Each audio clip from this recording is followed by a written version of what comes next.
Headlines प्रायोजक राम बंधू लोणचे. आता प्रत्येक जण जिंकेल.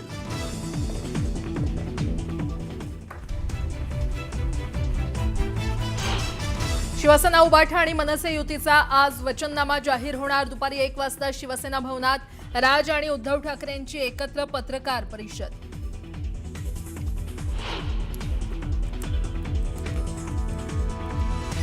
निष्ठा आणि कणखरपणा काय असतो हे दाखवण्याची वेळ. समोरचे लोक साम दाम दंडभेद नीतीचा करू शकतात वापर. उद्धव ठाकरेंकडून कार्यकर्त्यांना सावधगिरीच्या सूचना.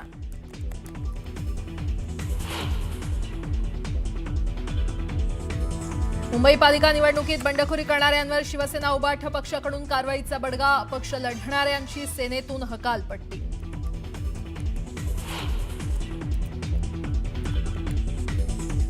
मुंबई महाराष्ट्रापासून तोडायची कुणाची हिंमत नाही. मुंबई कुठेही सरकत नाही तर यांची बुद्धी सरकते. मुख्यमंत्र्यांचा ठाकरे बंधूंवर हल्लाबोल.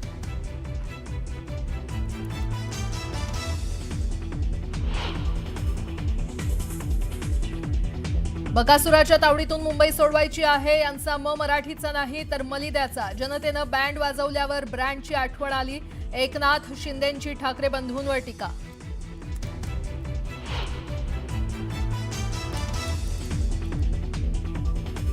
पुणे पालिकेच्या निवडणुकीत गुंडांच्या घरात तिकीट देण्यावर अजित पवारांनी झटकले हात. गुन्हेगारानं एखादा गुन्हा केल्यास कुटुंबाचा काय दोष? अजित पवार यांचा उलट सवाल.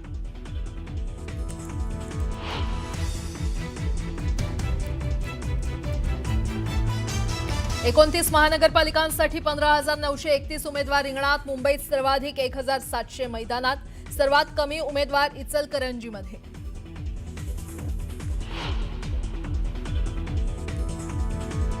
बांगलादेशात हिंदूंवर अत्याचार सुरूच. हिंदू पोलीस अधिकाऱ्याची हत्या तर 2 दिवसांपूर्वी जिवंत जाळलेल्या चंद्रदासचाही उपचारादरम्यान मृत्यू.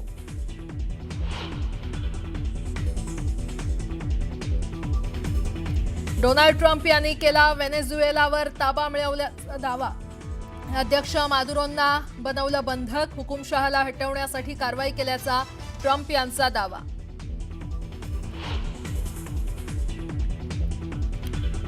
बंदी बनवल्यानंतर व्हेनेझुएलाचे अध्यक्ष मादुरोंना आणलं न्यूयॉर्कमध्ये. डोळ्यावर काळी पट्टी, कडेकोट सुरक्षेत आणण्यात आलं मादुरो यांना.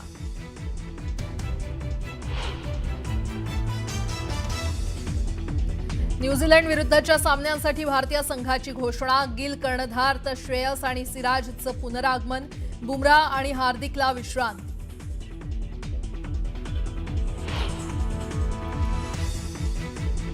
आणि भारतीय क्रिकेट संघाचा बांगलादेश दौरा होऊ शकतो रद्द. केकेआर संघानंही वादानंतर बांगलादेशच्या मुस्तफिजुर रहमानला दाखवला बाहेरचा रस्ता. बांगलादेश बोर्डानंही IPL बॉयकॉटचा केला निर्णय.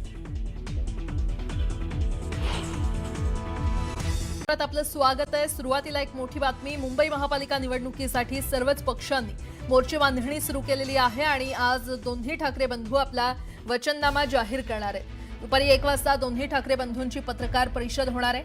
यावेळी उद्धव ठाकरे आणि राज ठाकरे पुन्हा एकत्र दिसणार आहेत. ठाकरे बंधूंचा मुंबईकरांसाठी नेमका काय अजेंडा असणार? कोणत्या मुद्द्यावर निवडणूक लढवली जाणार? कोणत्या प्रश्नांकडे लक्ष दिलं जाणार हे वचननाम्याच्या माध्यमातून पाहायला मिळणार आहे. यावेळी शरद पवार यांच्या राष्ट्रवादीचे प्रदेशाध्यक्ष शशिकांत शिंदे हे देखील उपस्थित असणार आहेत.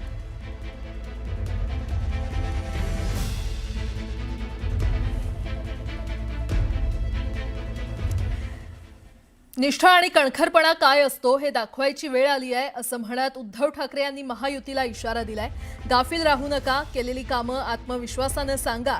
त्यांना वाटतं पैसे फेकले म्हणजे सगळं काही करता येतं. 16 तारखेला गुलाल उधळायचा आहे असा कानमंत्र उद्धव ठाकरेंनी कार्यकर्त्यांना दिलाय.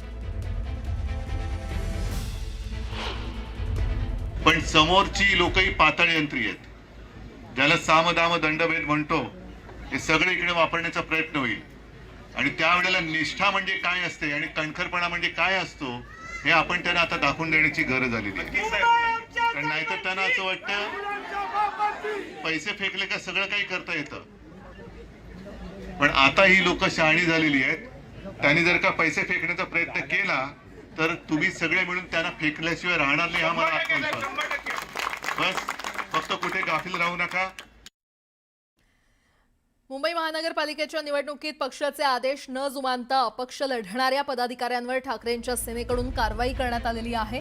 मुंबईत अपक्ष लढणाऱ्या पदाधिकाऱ्यांची शिवसेनेतून हकालपट्टी करण्यात आली आहे. यामध्ये अनिल परब यांचे विश्वासू आणि प्रभाग क्रमांक 95चे अपक्ष उमेदवार शेखर वांगणकर यांचा देखील समावेश आहे. हकालपट्टी करण्यात आलेले हे पदाधिकारी असल्याचं कळतंय.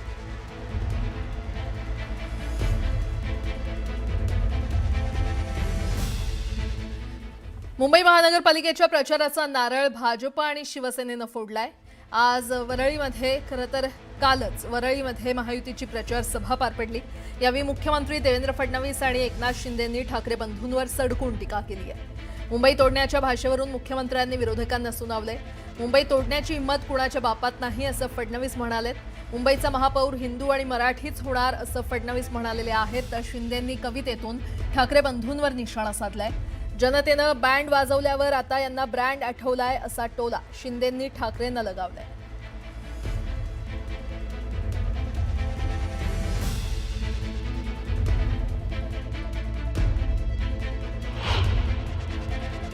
मी आज वेगवेगळ्या ठिकाणच्या सभा करून मुंबईमध्ये उतरत होतो. त्यावेळी डोळे फाडून फाडून बघितलं, मुंबई कुठे गेली का, मुंबई कुठे तुटली का, मुंबई कुठे सरकली का.